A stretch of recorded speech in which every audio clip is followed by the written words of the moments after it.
Hello friend, स्वागत है आप सबका हमारे YouTube चैनल प्रयास ऑनलाइन स्टडी सेंटर पे। आज हम आप लोगों के बीच राइट सर्कुलर कोन अर्थात लंब वृत्त शंकु लेके आए हैं। देखिए, ये हमारा वॉल्यूम का क्लास चल रहा है और वॉल्यूम में हमारा छठा क्लास है, जिसमें हम अभी तक आपको घन, घनाभ और बेलन के बारे में बताए हैं और आज के क्लास में हम शंकु के बारे में डिस्कस करेंगे। तो सबसे पहले शंकु देखिए, शंकु क्या है? एक वृत्ताकार आधार। ये वृत्त के आकार का इसका बेस है और उस पर क्या है? एक शंकु के नुमा की आकृति। इसे आप क्या कहते हैं? शंकु कहते हैं। जैसे आप कभी बच्चे के बर्थडे के पार्टी में देखे होंगे कि एक बच्चा अपने सर पे एक कैप लगा के रखता है जो किस आकार का रहता है? शंकु आकार रहता है। हम जो घंटी देखते हैं मंदिर वगैरह में बजाते हैं घंटी, उसका आकार लगभग शंकु आकार रहता है। तो शंकु, तो आज हम देखेंगे शंकु के बारे में। तो देखिए शंकु में क्या, सबसे पहले एक शंकु का फिगर लेते हैं। ये 3 डायमेंशनल आकृति है। नीचे कैसा भाग है? वृत्ताकार है और ऊपर का कैसा है? कोन के आकार का है, इसलिए से हम कोन भी कहते हैं, कोन के आकार का। तो ये नीचे वृत्ताकार हो गया, ऊपर किस आकार का को हो गया? कोन। ये वृत्त का क्या हो गया? केंद्र। ये शंकु की क्या हो गई? ऊंचाई और ये वृत्त की त्रिज्या। और इसकी तिर्यक ऊंचाई को हम क्या बोलते हैं? एल बोलते हैं। शंकु की तिर्यक ऊंचाई को हम एल कहते हैं।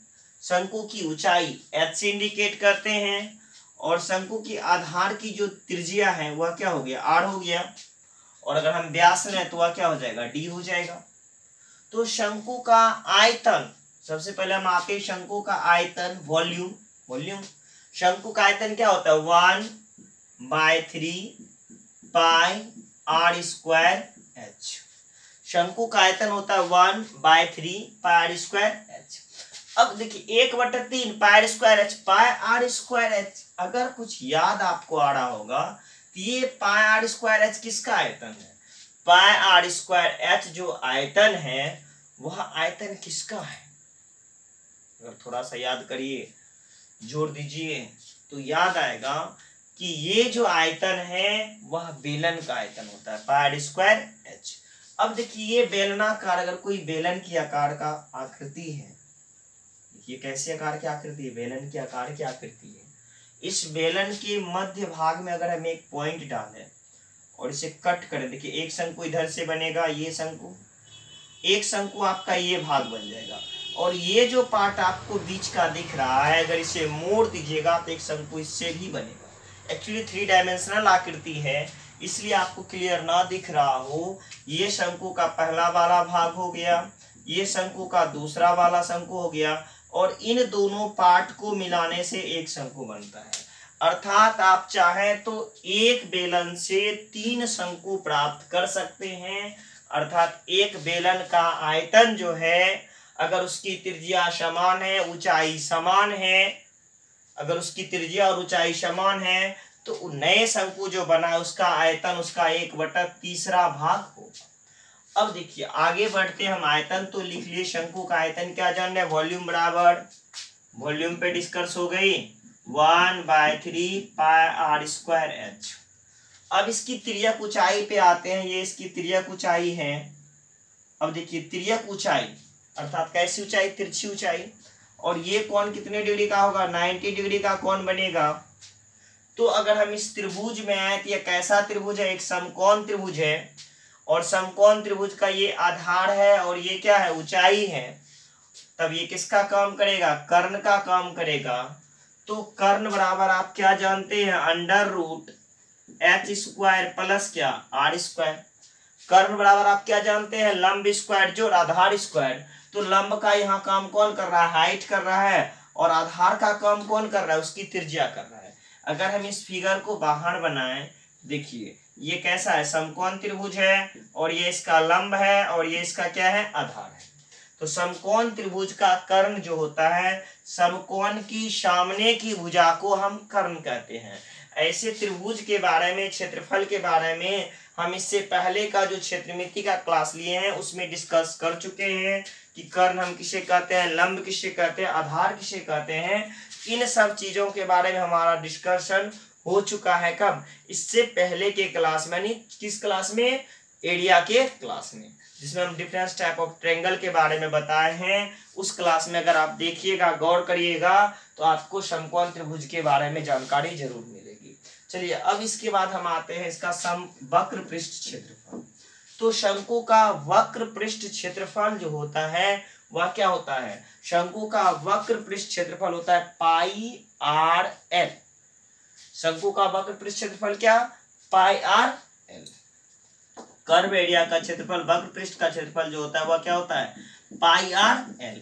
अब मन में आता है सिर्फ पाई आर एल क्यों, जबकि यहां से यहां तक जो होता है क्या होता है? 2 पाई आर होता है।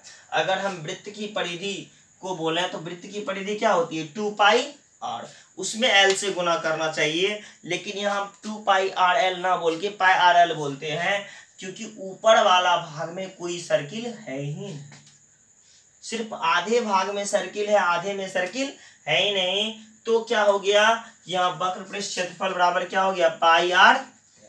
अब आता है शंकु का संपूर्ण पृष्ठ क्षेत्रफल।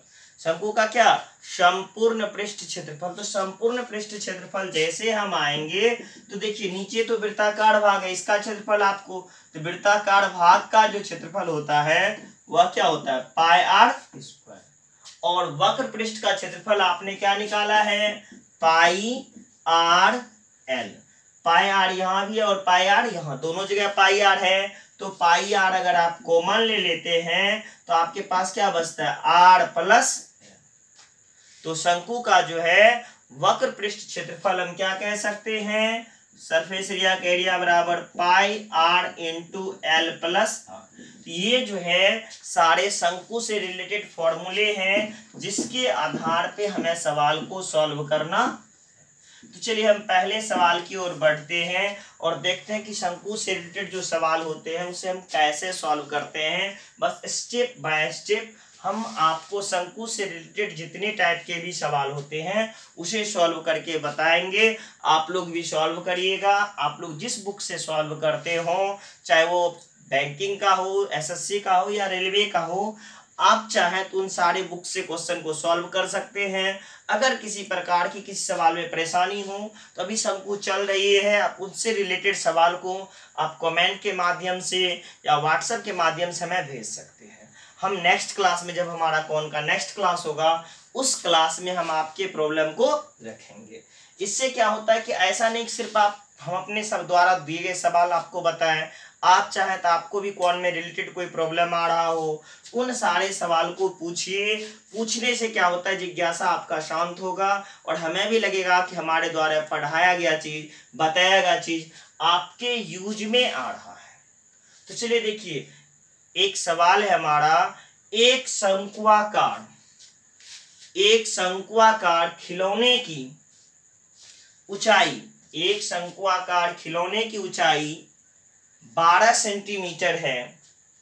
एक शंक्वाकार खिलौने की ऊंचाई 12 सेंटीमीटर है तथा इस शंकु की त्रिज्या, देखिए एक शंक्वाकार खिलौने की ऊंचाई 12 सेंटीमीटर है तथा इस शंक्वाकार खिलौने के आधार की त्रिज्या 3.5 सेंटीमीटर है।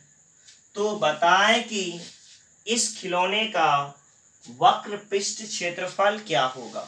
तो बताएं कि इस खिलौने का वक्र पृष्ठ क्षेत्रफल क्या होगा। देखिए सबसे पहले सवाल जब भी आपके पास आए तो सवाल जैसे ही आपके पास आता है तो उस सवाल का एक मन में फिगर ड्रॉ करें या आप अपने कॉपी में जहां जा रहे हैं बना रहे हैं क्वेश्चन का फिगर ड्रॉ करने का कोशिश करें। इससे क्या होता है, सवाल समझने में आसान होता है। क्या बोला? एक शंक्वाकार खिलौना। जैसे हम क्वेश्चन पढ़ना शुरू किए वहां था एक शंक्वाकार खिलौना, तो तुरंत आप एक शंकु के आकार का आकृति बना लें। इससे क्या होता है, सवाल भी पढ़ रहे हैं और आपका क्वेश्चन सॉल्व भी होते जाएगा साथ साथ। तो एक शंक्वाकार खिलौना है जिसकी ऊंचाई h जो है 12 सेंटीमीटर है और आधार की त्रिज्या 3.5 सेंटीमीटर है। तो बताएं कि इसका वक्र पृष्ठ क्षेत्रफल क्या होगा। वक्र पृष्ठ क्षेत्रफल बराबर क्या हो जाता है, पाई आर एल। अब देखिए यहाँ वक्र पृष्ठ क्षेत्रफल क्या होता है, पाई आर एल होता है। तो क्या आपको एल दिया हुआ है, तो मेरा जवाब होगा कि हाँ हमें एल के बारे में कोई जानकारी नहीं है। तो हम क्या करेंगे, सबसे पहले यहाँ क्या निकालेंगे, एल निकालेंगे। सबसे पहले हम क्या निकालेंगे, एल निकालेंगे। और एल हमारा कैसे आएगा, देखिए एल बराबर क्या होता है, under root h square plus क्या, are square. H square plus क्या, आर स्क्वायर। तो एच जो हमारा है वह कितना है, 12 का स्क्वायर, और आर जो हमारा कितना है, 3.5 का स्क्वायर। 12 का स्क्वायर लीजिएगा तो रूट अंडर आ जाएगा 144, और 3.5 का स्क्वायर लीजिएगा तो वह आ जाएगा 1225। और दशमलव है तो 2 अंक के बाद आपको क्या करना है, दशमलव भी डालना है। अब दोनों को आपस में जोड़ दीजिए। जैसे ही जोड़िएगा ये कितना हो जाएगा, देखिए 44, 12 का योग कितना हो जाता है, 156.25। 156 कितना आ गया, 25। अब देखिए ये क्या है, कैसे जोड़े, 12 का स्क्वायर एकदम बिल्कुल आसान, 144। 35 का स्क्वायर तुरंत निकल जाएगा आपका, इकाई अंक पे 5 है, 5 का स्क्वायर 25 होता है। 3 को एक बड़ा कर लीजिए, 4 तिया 12, 1225। एक अंक के बाद दशमलव था, 2 अंक के बाद दशमलव डालिए, दशमलव डाल दिए, 25, 4 2 6, फिर 4 1 5, और फिर क्या 156.25। चलिए अब हमको देखना है क्या 156.25 का वर्गमूल होता है या नहीं होता है, या चाहे तो आपके ऑप्शन पे डिपेंड करेगा कि आपका ऑप्शन कितना दिया हुआ है।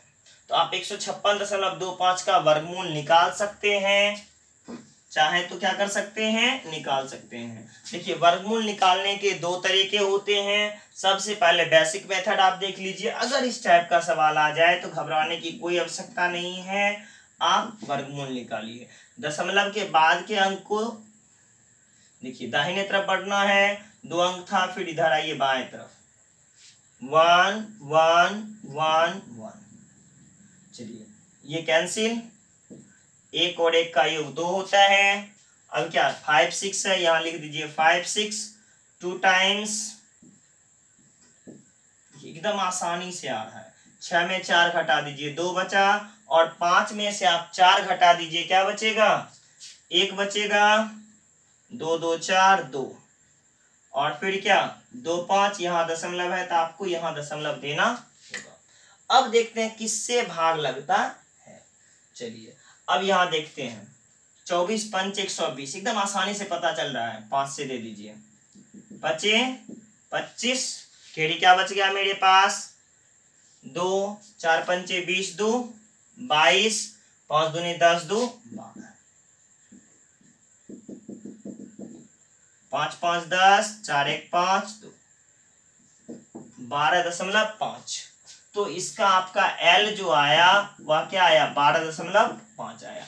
अब मन में आपका आ रहा होगा क्या हम इतना वर्गमूल निकालें, तो वर्गमूल निकालने की भाई बिल्कुल आवश्यकता नहीं पड़ती। जैसे ही आपने 156.25 देखा, इकाई अंक पे 25 है, तो अगर आपको वर्ग निकालने के लिए आता हो तो देखिए ये क्या है, 25 का स्क्वायर 625 होता है, हम 25 ले लेंगे, कैरी 6 बच गया, 125 25 150 6 56। हम इसका वर्गमूल डायरेक्ट चाहते तो 12.5 लिख सकते थे।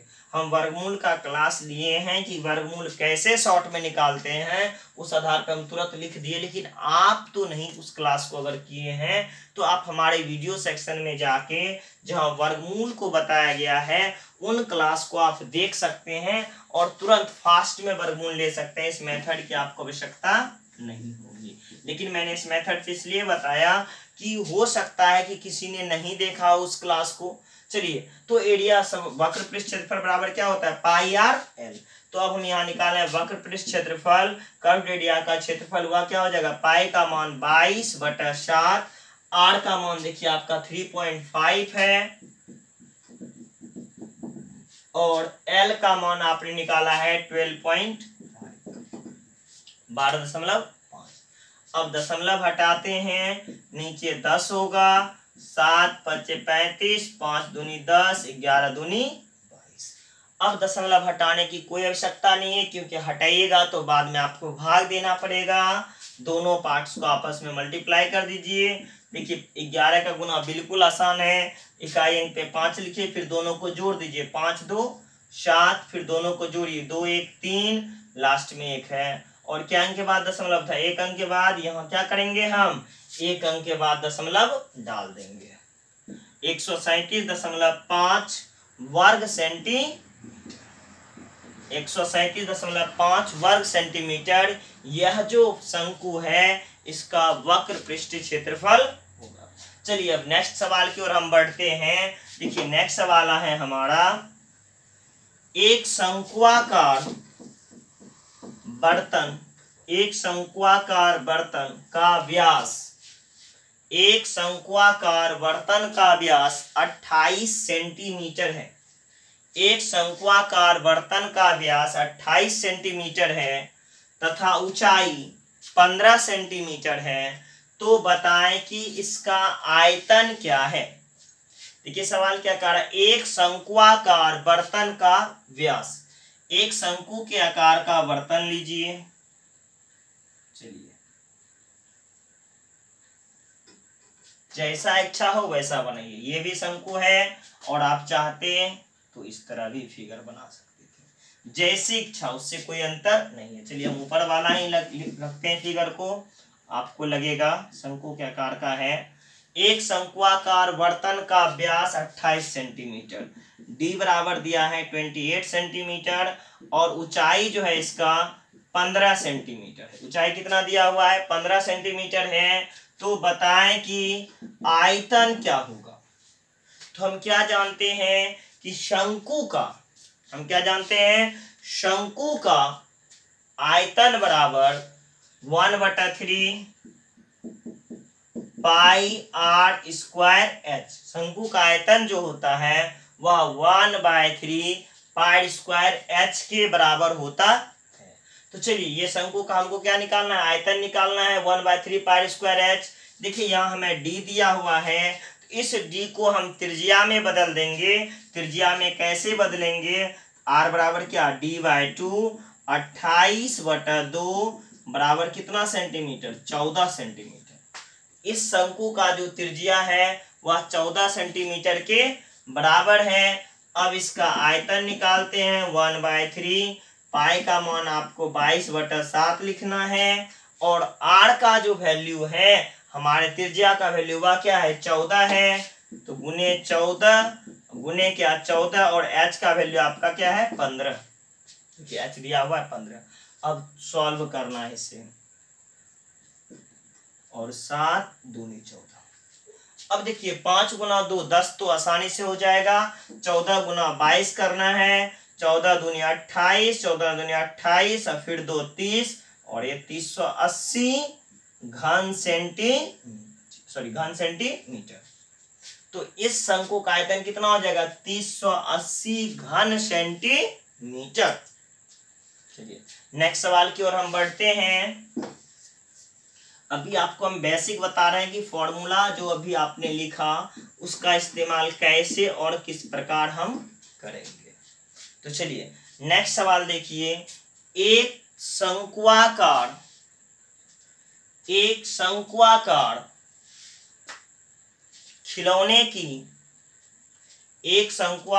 खिलौने की आधार की त्रिज्या 5 सेंटीमीटर है और ऊंचाई 12 सेंटीमीटर है, तो बताएं कि इस शंक्वाकार खिलौने की तिर्यक ऊंचाई क्या है। देखिए सवाल क्या कर रहा है, एक शंक्वाकार खिलौने की आधार की त्रिज्या 5 सेंटीमीटर है।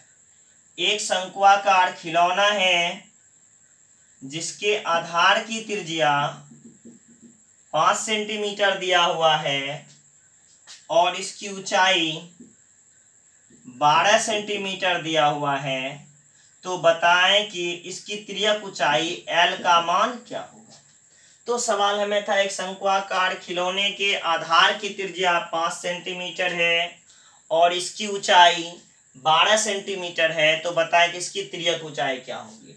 हम तिर्यक ऊंचाई बराबर क्या जानते हैं, L बराबर root under H square plus क्या आर स्क्वायर। एच अर्थात क्या, शंकु की ऊंचाई, शंक्वाकार खिलौने की ऊंचाई आपको 12 का स्क्वायर, और आर जो है वह शंक्वाकार खिलौने की त्रिज्या है, उस त्रिज्या की ऊंचाई लिखना है। 12 स्क्वायर प्लस क्या 5 स्क्वायर, 12 का स्क्वायर 144 और 5 का स्क्वायर जो है वह 25। 144 और 25 का योग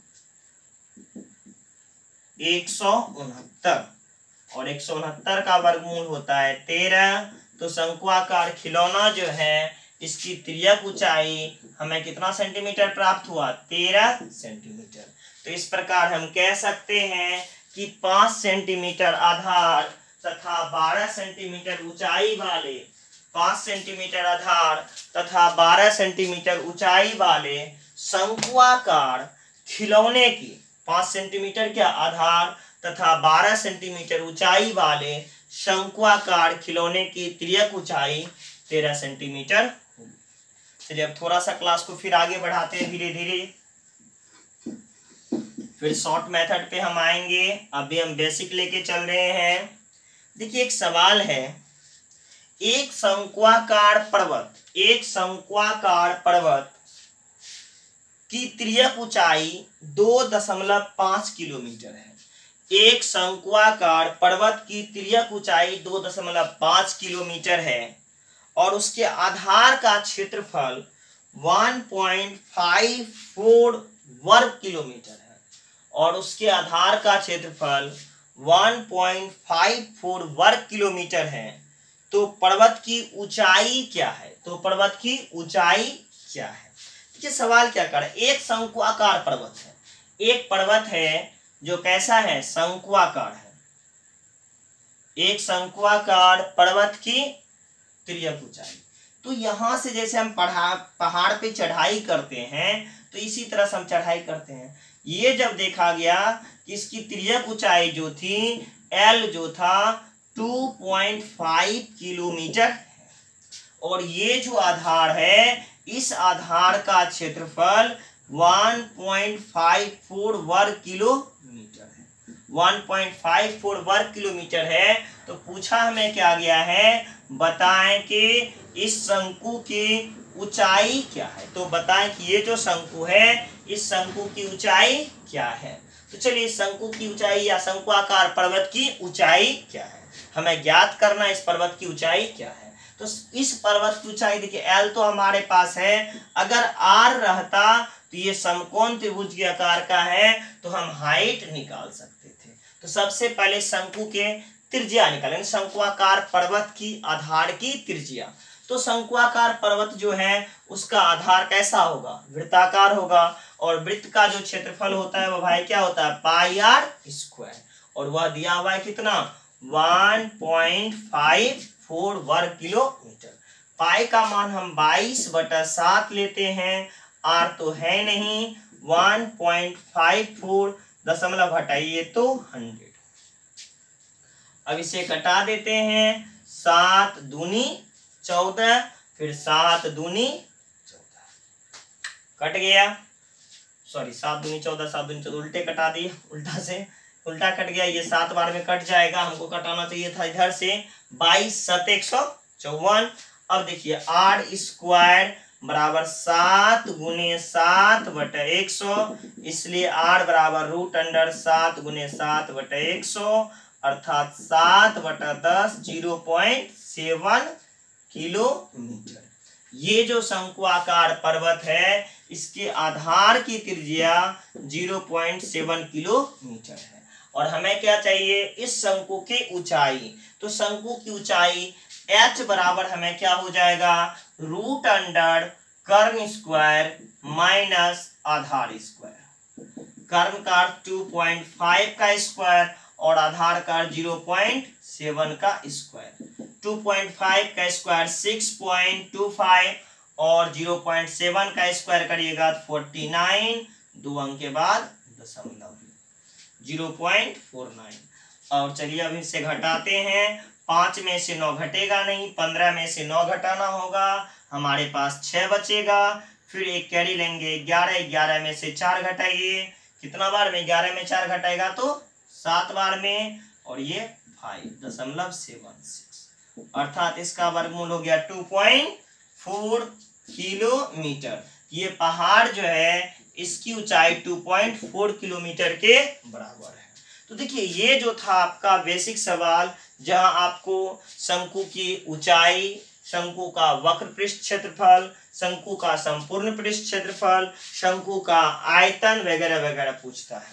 तो जो कि फॉर्मूला बेस्ड होता है, आप पे डिपेंड करेगा कि आप जो इसका सिंप्लीफिकेशन, जोड़ घटाव गुना भाग कैसे जल्द से जल्द सॉल्व करते हैं।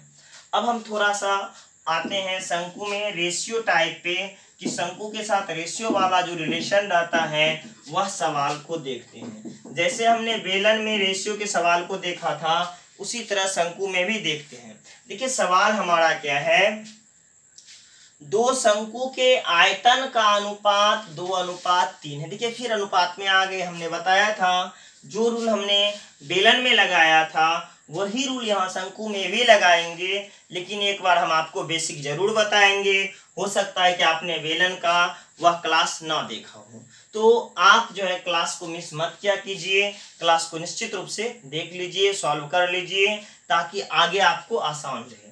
चलिए देखिए क्या करें, दो शंकु के आयतन का अनुपात 2:3 है। दो शंकु है जिनके आयतन का अनुपात 2:3 है।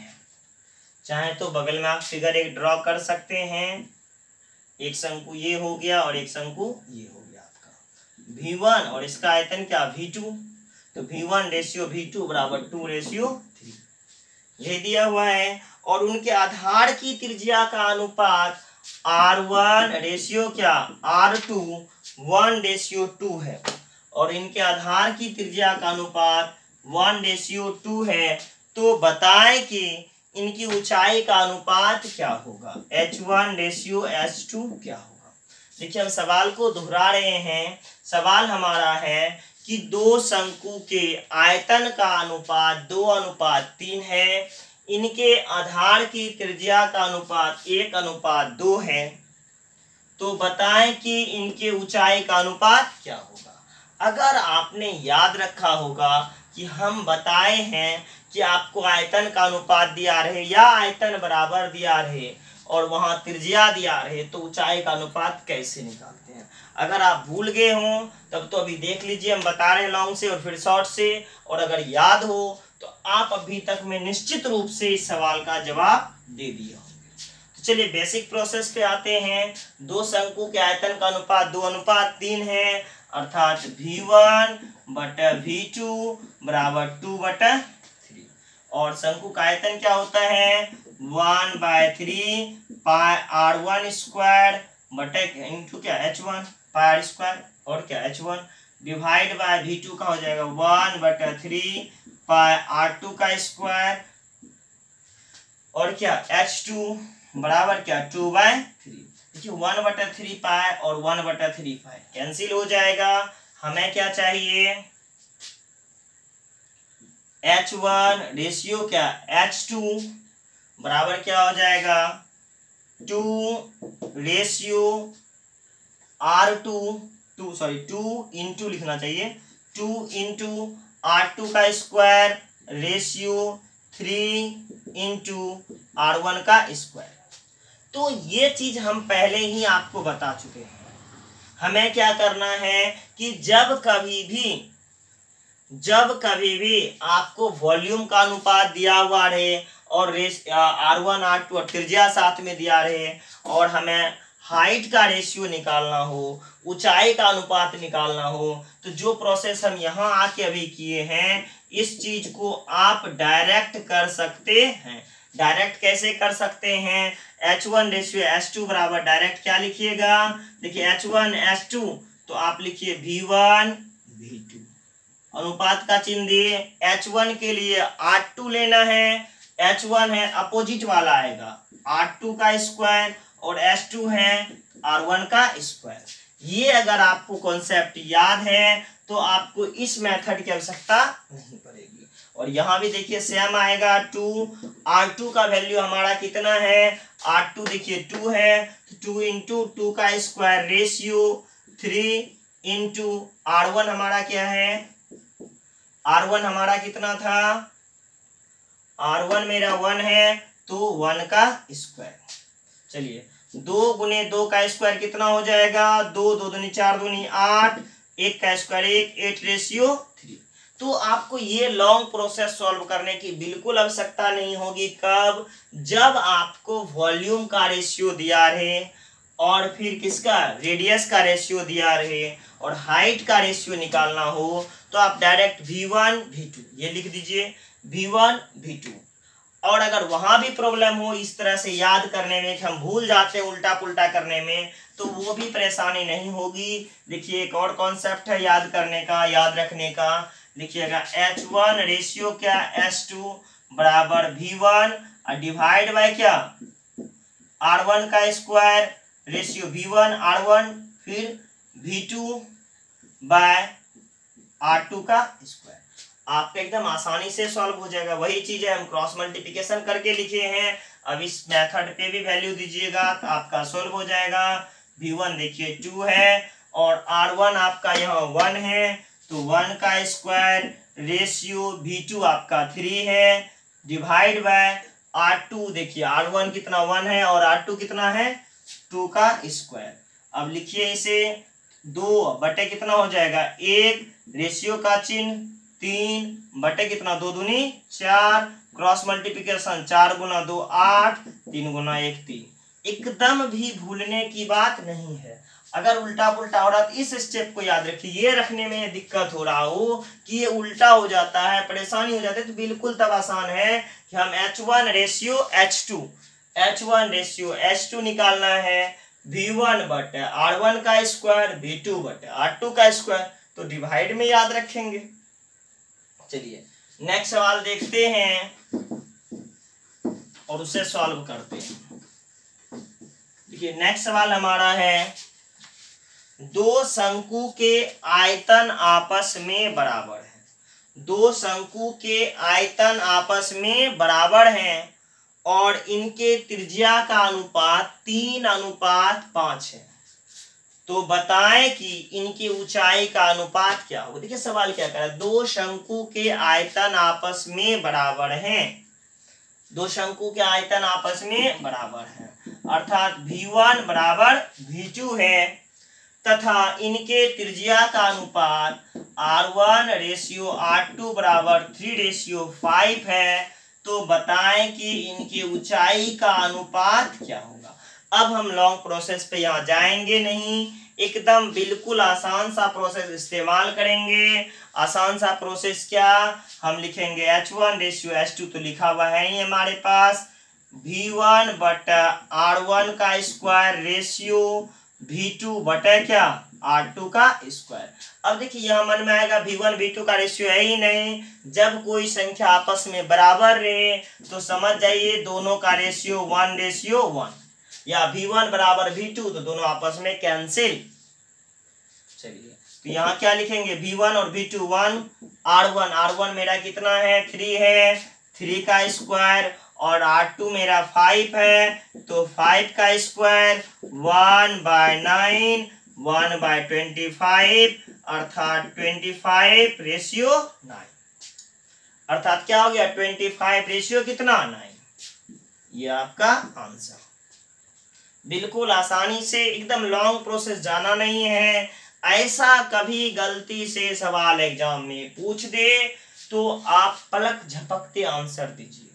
कभी भी लॉन्ग प्रोसेस का इंतजार मत करिए, आंसर दीजिए और पूरा पूर्णांक उससे लीजिए, कहीं कोई दिक्कत नहीं है। चलिए नेक्स्ट सवाल हम देखते हैं। देखिए सवाल है, दो शंकु की त्रिज्या का अनुपात 3:4 है। दो शंकु की त्रिज्या का अनुपात 3:4 है। हम थोड़ा सा लिखते जा रहे हैं ताकि भूले ना। दो शंकु के त्रिज्या का अनुपात 3:4 है। मेरे लिखने का तात्पर्य है कि जब आप एग्जाम हॉल में जाते हैं, प्रवेश करते हैं, तो आपके सामने भी कंप्यूटर स्क्रीन पे क्वेश्चन आता है। आप एक बार सवाल को पूरा पढ़ते हैं, फिर सवाल को सॉल्व करने के लिए पढ़ते हैं। तो सवाल जब भी पढ़ें तो आप उस सवाल का पॉइंट नोट करते चलें, आपके समय की बचत होगी, जिस समय का इस्तेमाल आप अन्य क्वेश्चन को सॉल्व करने में कर सकते हैं।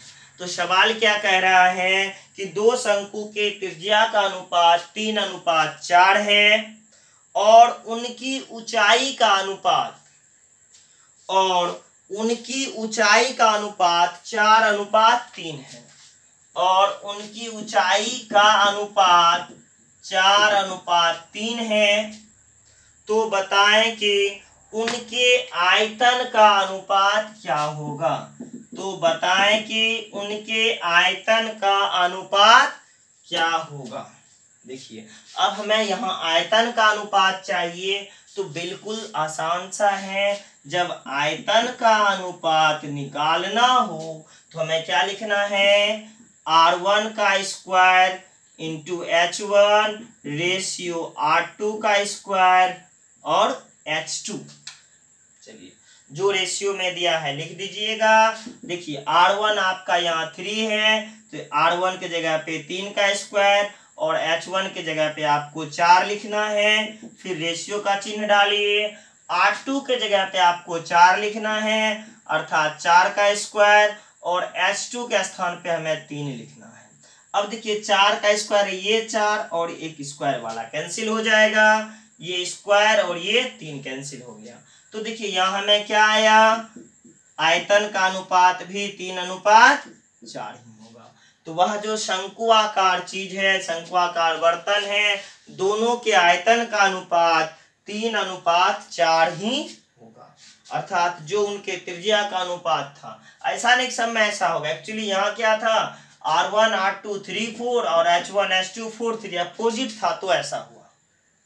ठीक है, अगर अपोजिट रहे तो सेम टू सेम ये कंडीशन फॉलो कर जाएगा। चलिए, जरूरी नहीं कि आपके सवाल में भी एग्जाम में ऐसा हो, आप अपोजिट कर लीजिएगा रेडियस का। रेडियस वही तभी होगा इक्वल रेडियस के जैसा जब आपको रेडियस और हाइट एक दूसरे के अपोजिट रेशियो रखते हों। चलिए, नेक्स्ट सवाल की ओर बढ़ते हैं हम।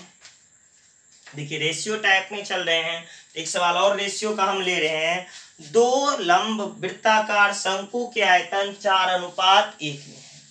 दो लंब वृत्ताकार शंकु के आयतन 4:1 में है। V1 ratio V2 equal to 4:1। दो लंब वृत्ताकार शंकु के आयतन 4:1 में है और उनके व्यास 5:4 में है, और उनके व्यास 5:4 में है। तो उनके ऊंचाई का अनुपात क्या होगा, H1 रेशियो H2 का मान क्या होगा। देखिए, यहाँ हम पहले भी आपको बताए हैं कि अगर आपको कभी त्रिज्या के बदले व्यास का अनुपात दिया हुआ रहे तो घबराने की आवश्यकता नहीं है। जो व्यास का अनुपात है वही त्रिज्या का भी अनुपात होगा। जो व्यास का अनुपात है वही क्या होगा, त्रिज्या का अनुपात होगा, अर्थात 5:4 ही होगा। क्योंकि दोनों में जब 2 से आप डिवाइड करिएगा तो क्या होगा, 2 और 2 आपस में कैंसिल हो जाएंगे।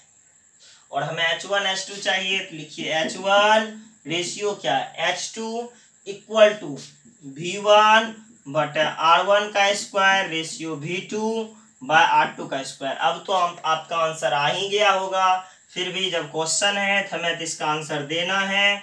4/5 का स्क्वायर रेशियो 1/4 का स्क्वायर।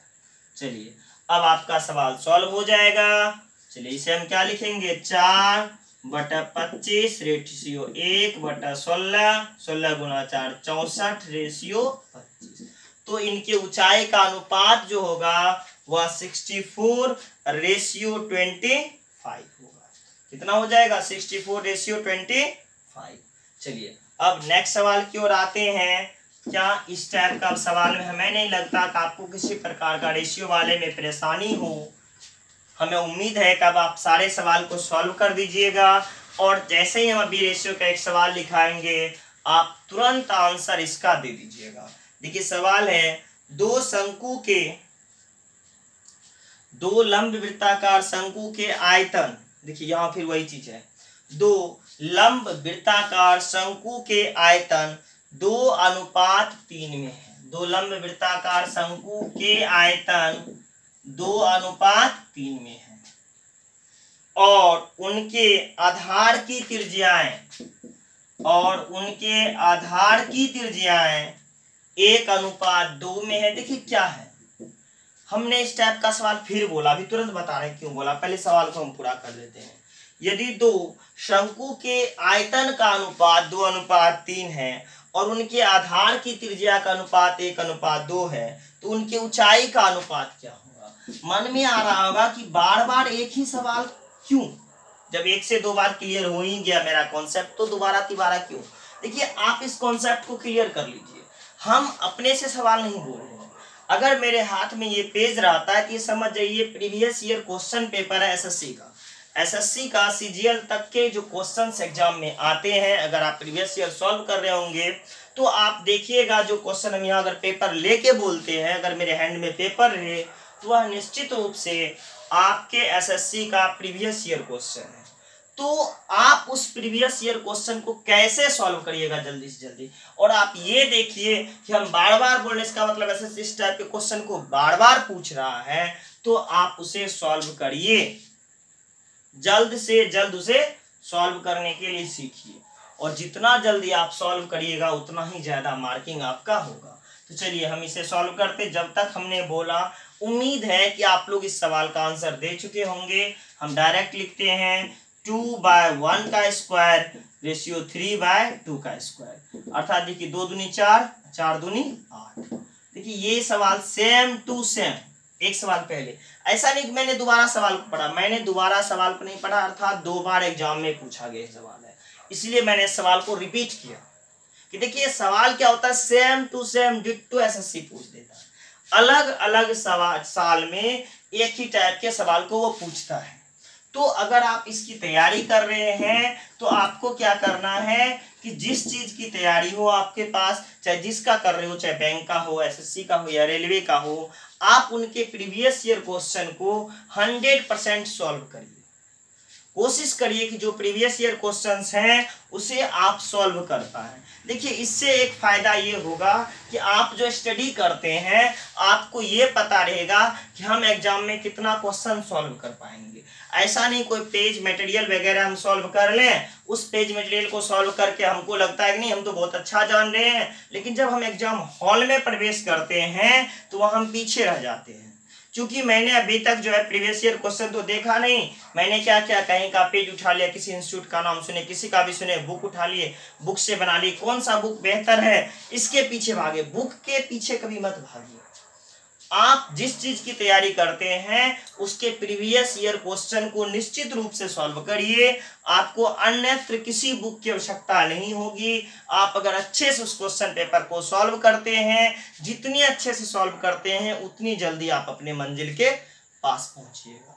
तो अगर आपको अपना मंजिल देखना हो, मंजिल तक पहुंचना हो, तो आप प्रीवियस ईयर क्वेश्चन को निश्चित रूप से सॉल्व करें। और ये जो बहुत आदमी पूछते हैं कि कौन सा बुक से पढ़ें कि हमें सफलता मिले, कोई बुक सफलता की गारंटी नहीं देती। सफलता की गारंटी आपकी मेहनत है, आप कितना मेहनत करते हो वह डिपेंड करता है आपकी सफलता पे।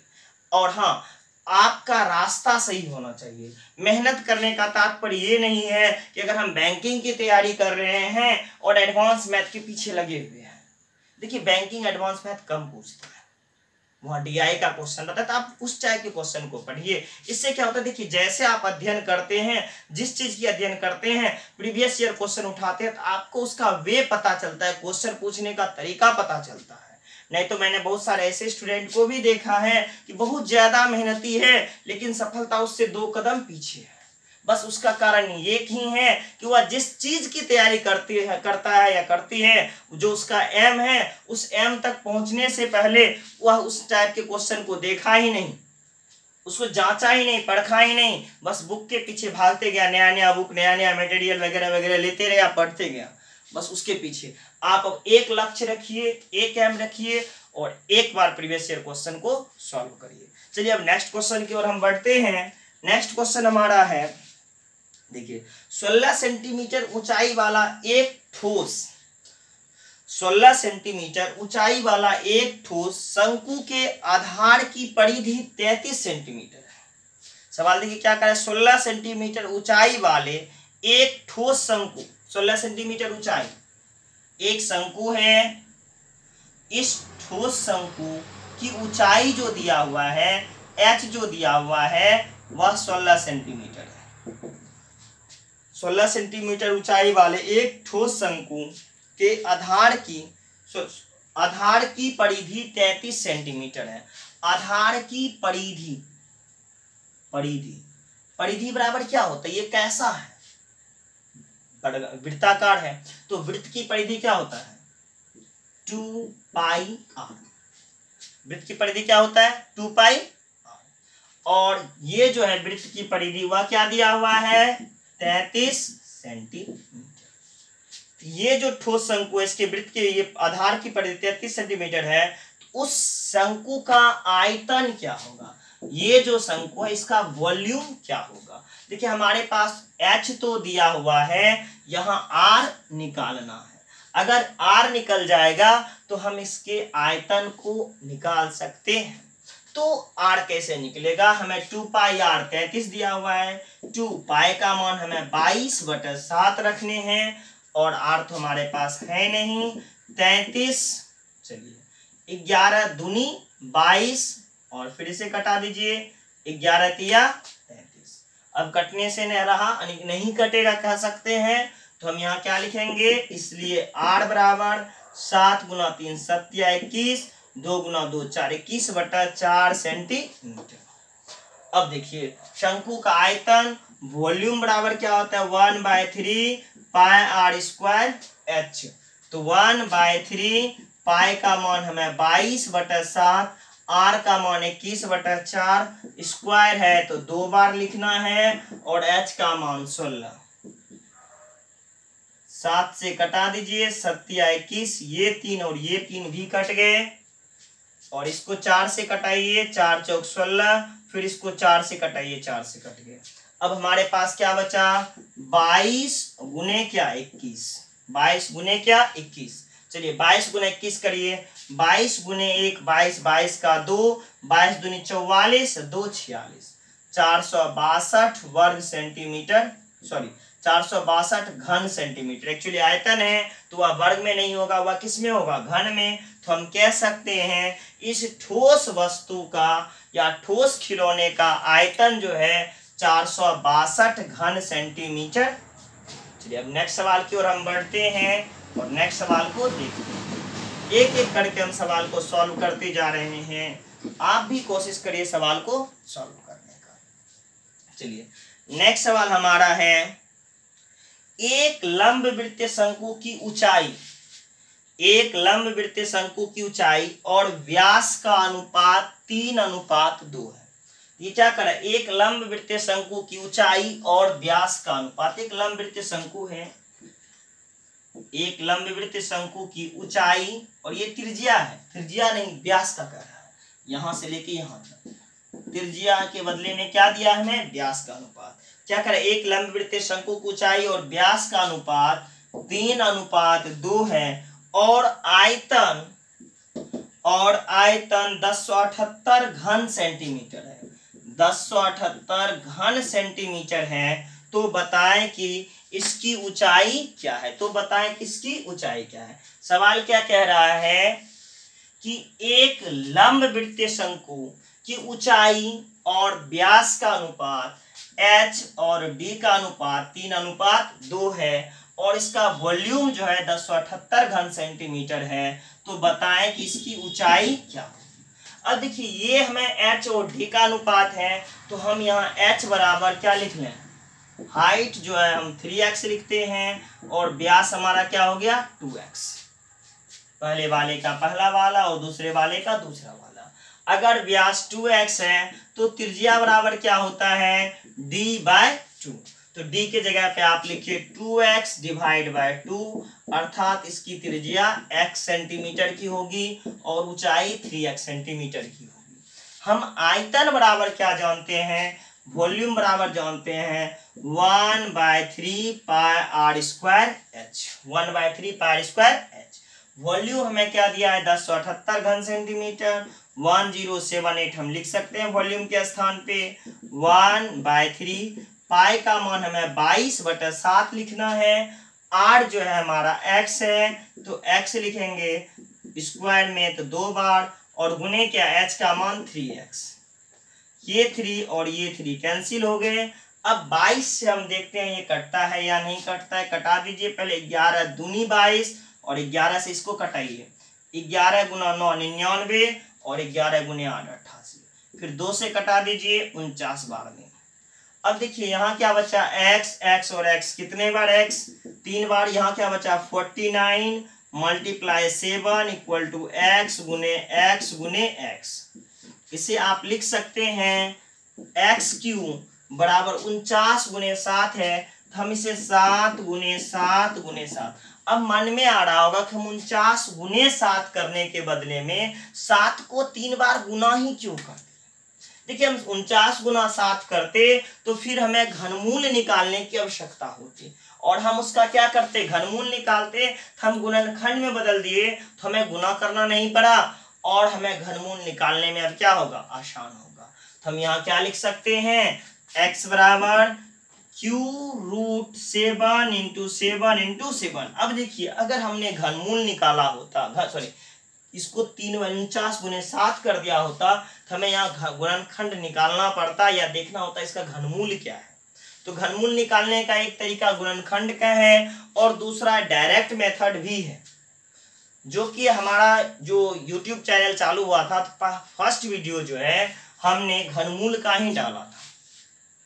वो हमारा फर्स्ट वीडियो है घनमूल का। तो वहां आपको क्यूब रूट अर्थात घनमूल निकालने का एकदम शॉर्ट तरीका दिया हुआ है कि कैसे आप तुरंत किसी संख्या का घनमूल निकालते हैं। चलिए तो यहाँ आपको तो निकल ही गया है। तो x बराबर क्या घनमूल 7 गुने 7 3 7 का एक साथ बाहर निकालिएगा, इसलिए x बराबर क्या 7 सेंटीमीटर। आपको x का वैल्यू नहीं पूछा गया है, आपको पूछा गया है कि बताएं कि इसकी ऊंचाई क्या होगी। तो ऊंचाई बराबर आपके पास क्या है 3x है। तो h के स्थान पे आप क्या लिखिएगा 3x और x के स्थान पे आपको लिखना है 7। 3 गुने 7 अर्थात कितना सेंटीमीटर 21 सेंटीमीटर। तो आपका सवाल क्या था कि एक लंबवृत्त शंकु की ऊंचाई और व्यास का अनुपात 3:2 है और इसका वॉल्यूम 1078 घन सेंटीमीटर है। तो बताएं कि ऊंचाई क्या है। तो ये जो लंबवृत्त शंकु है इसकी ऊंचाई कितना आपने निकाला 21 सेंटीमीटर। चलिए आज जो है लंबवृत्त शंकु से रिलेटेड जो क्लास को है हम यहीं समाप्त करते हैं। हम लंबवृत्त शंकु के क्लास में पुनः मिलेंगे नेक्स्ट क्लास में और इससे रिलेटेड और भी सवाल को हम देखेंगे कि कैसे हम उसे सॉल्व करते हैं, कैसे शॉर्ट में सॉल्व करते हैं और कैसे थोड़ा लॉन्ग रहे तो सॉल्व करते हैं। ये कोई लॉन्ग प्रोसेस नहीं है। आप इसे चाहते तो जस्ट एकदम शॉर्ट में बना सकते थे। मैंने स्टेप को थोड़ा सा बड़ा किया ताकि समझने में आसानी रहे, समझने में कहीं कोई परेशानी ना हो। छोटे छोटे स्टेप को कम करके आप इसे सॉल्व कर सकते थे। कहने का तरीका है कि कहने का अर्थ ये है कि आपको जो वॉल्यूम दिया हुआ था 1078 आप इसी को यहीं निकाल लेते। आप डायरेक्ट लिखते 1/3 पाई का मान 22/7 8d/2 अर्थात क्या लिख देते 2x बटे कितना डायरेक्ट लिखते 2x/2 और h की जगह पे लिखते 3x बराबर कितना 1078। अब देखिए यहां से आप सॉल्व कर लेते, आसानी से आपका क्या हो जाता सॉल्व हो जाता 2x/2 अर्थात ये दोनों आपस में कट जाते, ये 3 और ये 3 कट गए और 22 से कटाइए 49 टाइम से x गुना x x क्यूब बराबर कितना 49 गुने 7 इसलिए x बराबर 7 और फिर ऊंचाई बराबर कितना था 3x, 3 गुने 7 बराबर कितना 21 सेंटीमीटर। तो इसी चीज को आप शॉर्ट में सॉल्व कर सकते थे। आज के क्लास में इतना ही, फिर मिलते हैं नेक्स्ट वीडियो में। Okay bye.